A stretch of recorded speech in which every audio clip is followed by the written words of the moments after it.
यदि आप वीडियो को पहली बार देख रहे हैं तो चैनल को सब्सक्राइब, वीडियो को लाइक शेयर ज़रूर करें। आज हम पढ़ेंगे कक्षा 8वीं अध्याय 2 सूक्ष्म जीव मित्र एवं शत्रु हैं। तो चलिए देखते हैं। हम अभ्यास 1 में हैं। प्रश्न क्रमांक पहला है, रिक्त स्थानों की पूर्ति कीजिए। का नंबर है, सूक्ष्म जीवों को खाली स्थान की सहायता से देखा जा सकता है। इसलिए आप यहाँ पर क्या पढ़ना, सूक्ष्मदर्शी, यानी सूक्ष्म जीवों को सूक्ष्मदर्शी की सहायता से देखा जा सकता है। अगला है खा नंबर, नीले हरे शैवाल वायु में खाली स्थान का स्तरीकरण करते हैं जिससे मिट्टी की उर्वरता में वृद्धि होती है।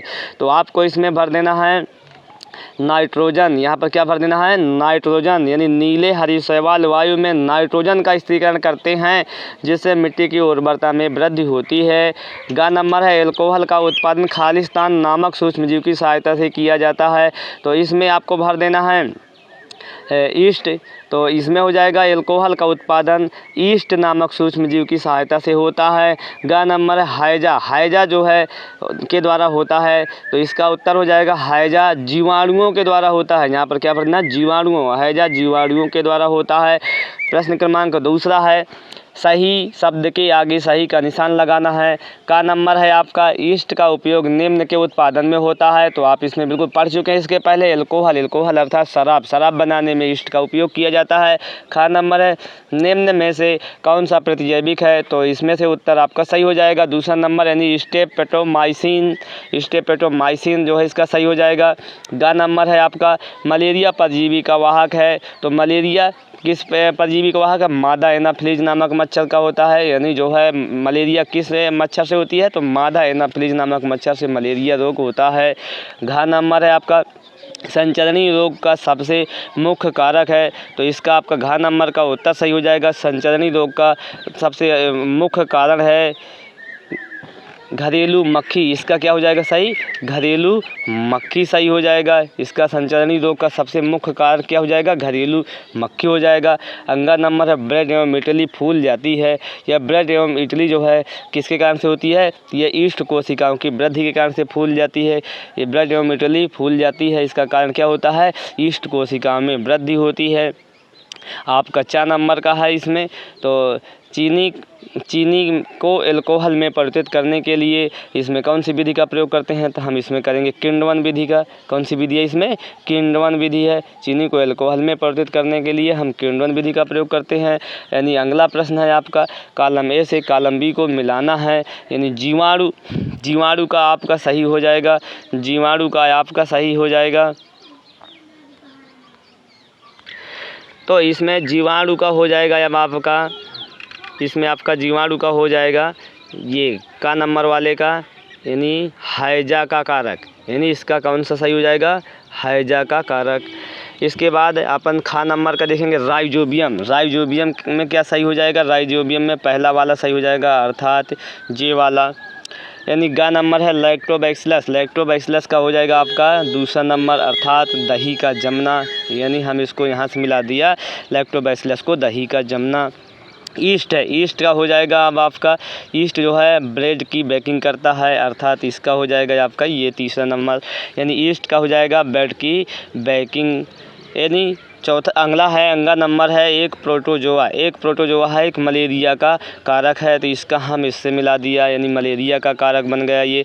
एक विषाणु है, तो यह एक एड्स नामक बीमारी होती है। तो हमने इसको एड्स से मिला दिया, इससे एड्स नामक बीमारी होती है। चलिए अब हम अगला प्रश्न देखते हैं जब तक। प्रश्न क्रमांक चौथा है, क्या सूक्ष्मजीव बिना यंत्र की सहायता से देखे जा सकते हैं। तो इसका उत्तर हो जाएगा नहीं। सूक्ष्म जीवों को हम समान आँखों से नहीं देख सकते हैं। सूक्ष्म जीवों को समान आँखों से नहीं देखा जा सकता, तो हम कहेंगे नहीं। सूक्ष्म जीवों को हम बिना सूक्ष्मदर्शी यंत्र की सहायता से नहीं देख सकते हैं, क्योंकि सूक्ष्म जीव आकार में बहुत अधिक छोटे होते हैं। सूक्ष्म जीवों को हम केवल सूक्ष्मदर्शी नामक यंत्र से ही देख सकते हैं। अगला प्रश्न है, क्रमांक है 5वां, सूक्ष्म जीवों के मुख्य वर्ग कौन कौन से हैं। तो सूक्ष्म जीवों को हम 4 वर्गों में विभाजित किया है। नंबर 1 जीवाणु, नंबर 2 कवक, नंबर 3 प्रोटोजोआ, नंबर 4 शैवाल। प्रश्न क्रमांक 6 है, वायुमंडलीय नाइट्रोजन का मिट्टी में स्तरीकरण करने वाले सूक्ष्म जीव का नाम क्या है? तो इसका नाम है आपके राइजोबियम जीवाणु। मिट्टी में उपस्थित जीवाणु एवं नीले हरे शैवाल वायुमंडलीय नाइट्रोजन का स्तरीकरण मिट्टी में कर सकते हैं, यानी राइजोबियम जीवाणु होते हैं। जो राइजोबियम जीवाणु मिट्टी में उपस्थित जीवाणु एवं नीले हरे शैवाल वायुमंडलीय नाइट्रोजन का स्तरीकरण मिट्टी में कर सकते हैं। प्रश्न क्रमांक 7 है, हमारे जीवन में उपयोगी सूक्ष्म जीवों के बारे में 10 पंक्ति लिखी है। मतलब हमारे सूक्ष्म जीव हमारे लिए लाभदायक भी हैं और हानिकारक भी हैं, तो इसलिए हम यहाँ पर लाभदायक उनके लाभ लिखेंगे कि सूक्ष्म जीव हमारे शरीर के लिए, हमारे जीवन के लिए किस प्रकार उपयोगी हैं। यानी प्रश्न है हमारे जीवन में उपयोगी सूक्ष्म जीवों के बारे में 10 पंक्ति लिखना है।